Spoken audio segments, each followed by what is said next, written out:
Con este breve vídeo queremos hacer un pequeño recorrido desde las primeras descripciones de lo que es la coagulopatía, el tromboembolismo asociado al cáncer, hasta los retos clínicos actuales que tenemos en el manejo de estos pacientes. Revisaremos las primeras descripciones por parte de médicos franceses durante el siglo XIX hasta los retos clínicos que tenemos en la actualidad con esta patología. Jean-Baptiste Bouillot y Armand Trousseau fueron médicos contemporáneos durante el siglo XIX en París. Ambos trabajaron en diversas instituciones como el Hospital de la Salpêtrière, de la Charité, Saint-Antoine o el Hotel Dieu. Y ambos médicos fueron muy importantes en su tiempo en la descripción, a partir de la colección de casos clínicos, la descripción de diversas patologías, sobre todo relacionadas en el ámbito de la cardiología, neurología o de las enfermedades infecciosas. Jean-Baptiste Bouillot, en 1823, junto con su tío médico militar también Bouillot, describieron el primer caso clínico en la literatura médica en el cual correlacionaban la presencia de trombosis con enfermedad oncológica, y a pesar de que posteriormente Armand Trousseau y se reconoce esta primera descripción, ellos no desarrollaron una carrera académica o científica en este ámbito. En paralelo, Armand Trousseau, que algunos autores lo han descrito posteriormente como el primer neurólogo o el neurólogo antes de la neurología, fue un clínico y un investigador muy reconocido con muy relevantes contribuciones al desarrollo de la medicina de su tiempo, sobre todo en el ámbito de la neurología, pero también en la noción de contagio, que más tarde contribuiría a la descripción y a la correlación de la presencia de agentes microbiológicos en las descripciones de Louis Pasteur. Y también como profesor, el prestigio de Armand Trousseau fue muy importante. Acudían a estudiantes de medicina de todo el mundo a escuchar las clases de Armand Trousseau, y la transcripción de estas clases por parte de sus alumnos se conoce como las lecciones clínicas del Hotel Dieu. Además de estas lecciones transcritas por parte de los alumnos, Armand Trousseau contribuyó al desarrollo de otros tratados médicos de su tiempo, como el tratado terapéutico junto con Pidou y la clínica medical del Hotel Dieu. Fue en 1865 que Armand Trousseau describió el capítulo del libro Phlegmasia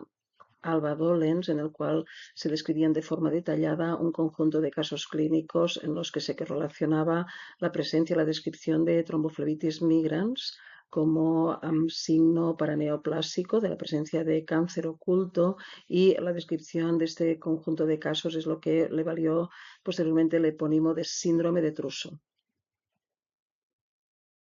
Solo 2 años más tarde, en 1867, el propio Armand Trousseau se autodiagnosticó una tromboflebitis, que era como expresión del cáncer gástrico oculto que lo llevó a la muerte en el mismo año. Y al autodiagnosticarse la flebitis, le dijo a uno de sus alumnos: estoy perdido, una flebitis que se me ha declarado de forma espontánea esta noche no me deja ninguna duda sobre la naturaleza de mi enfermedad. Tras estas primeras descripciones en el siglo XIX por médicos franceses, de forma progresiva, otras cohortes de pacientes, sobre todo en Inglaterra, se fueron describiendo, en los que se asociaba la presencia de trombosis con el cáncer, y más tarde, autores ya entre el año 77 y 2007, otros autores han extendido el concepto de síndrome de Trousseau a otras formas de coagulopatía asociada al cáncer, que incluyen no solo la enfermedad tromboembólica venosa, que es la forma de presentación más frecuente, sino la coagulación intravascular diseminada, la microangiopatía trombótica, las endocarditis maránticas o las complicaciones trombóticas arteriales. De forma progresiva hemos ido conociendo cuáles son las bases biológicas que correlacionan la presencia de células malignas con el desarrollo de trombosis, y además sabemos que la relación entre cáncer y trombosis es bidireccional. Por un lado, la presencia de células malignas induce al desarrollo de trombos, pero por el otro lado, la activación del sistema hemostático facilita la progresión del cáncer. Los depósitos de fibrina contribuyen a la formación de estroma tumoral, hay activación de plaquetas, neutrófilos, endotelios, y esta activación celular favorece la intravasación de células malignas a nivel del torrente sanguíneo y favorece no solo el crecimiento local, sino las metástasis a distancia del cáncer. Y desde el punto de vista clínico, esta correlación estrecha y bidireccional entre cáncer y trombosis se expresa en curvas de supervivencia. Sabemos que los pacientes que presentan complicaciones trombóticas presentan menor supervivencia, probablemente por el propio desarrollo de eventos trombóticos, pero también por una mayor agresividad tumoral en los pacientes que presentan trombosis.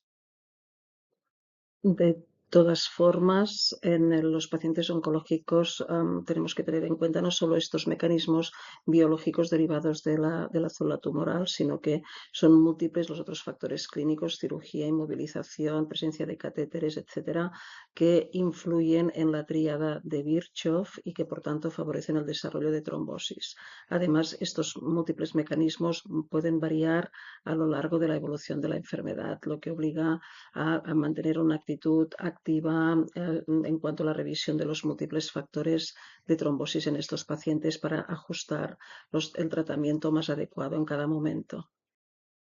A nivel epidemiológico global, la trombosis asociada al cáncer no para de crecer en los últimos años, mientras hay una incidencia más o menos estable en la población general. La incidencia de trombosis asociada a los pacientes oncológicos crece de forma progresiva, en parte por el mayor aumento de supervivencia de los pacientes oncológicos, pero también a lo que conocemos como el silver tsunami, el tsunami, el aumento progresivo de pacientes oncológicos de edad avanzada derivado de el aumento global de la supervivencia de pacientes.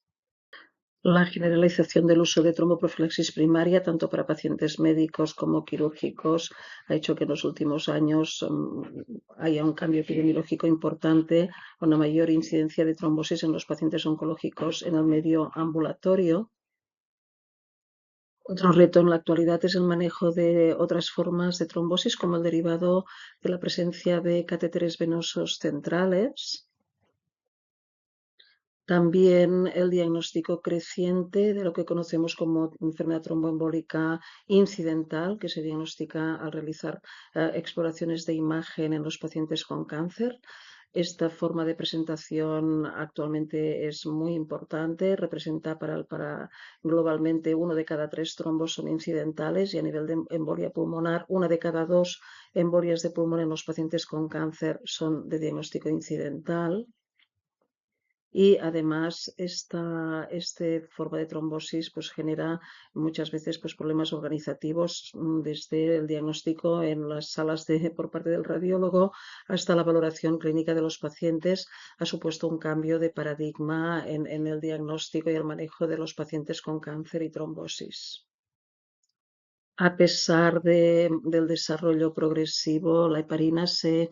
descubrió en 1916 y poco a poco hemos ido incorporando otros anticoagulantes que nos permiten el manejo de estos pacientes. Aunque tenemos muchos datos clínicos en los que sabemos que los pacientes con cáncer, el manejo del tromboembolismo en paciente oncológico siempre es más complejo por un mayor riesgo de recurrencia del evento trombótico a pesar de la anticoagulación y también un mayor riesgo de complicaciones hemorrágicas. Desde el punto de vista clínico, uno de los principales retos es cómo ajustar, optimizar el tratamiento anticoagulante en estos pacientes, con lo que algunos autores, el doctor El Alami, describe como las 4 Ds, ¿no? La dosis, el fármaco, la duración y podríamos añadir también en qué momento valorar incluso la de prescripción en determinadas situaciones clínicas de los pacientes. En la práctica clínica debemos ajustar los factores, valorar el riesgo-beneficio para cada paciente, teniendo en cuenta, sobre todo más allá de los primeros 6 meses de tratamiento, valorar los factores de riesgo protrombótico frente a los factores de riesgo hemorrágico para encontrar el mejor ajuste para cada paciente. Y tenemos que tener en cuenta también que van cambiando las curvas de supervivencia de los pacientes oncológicos. Actualmente tenemos una población creciente de pacientes con cáncer incurable, pero largo superviviente, para los cuales pues, en un futuro debemos ir repensando y rediseñando cómo se puede optimizar el tratamiento anticoagulante en estas poblaciones. En algunos centros de referencia, cómo equilibrar el manejo de estos pacientes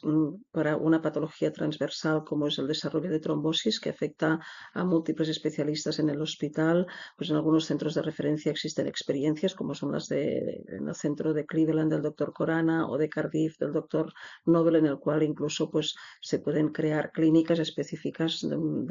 monográficas para para el manejo de pacientes con trombosis y cáncer.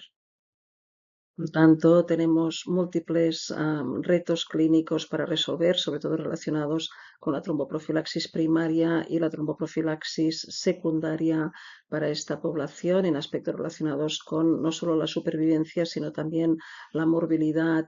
y la calidad de vida de estos pacientes.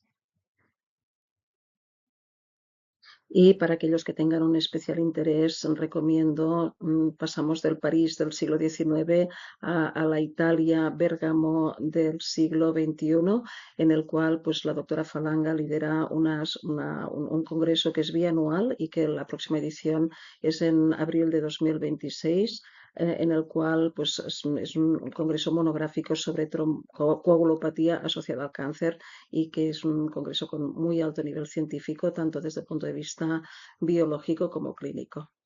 Muchas gracias por vuestra atención.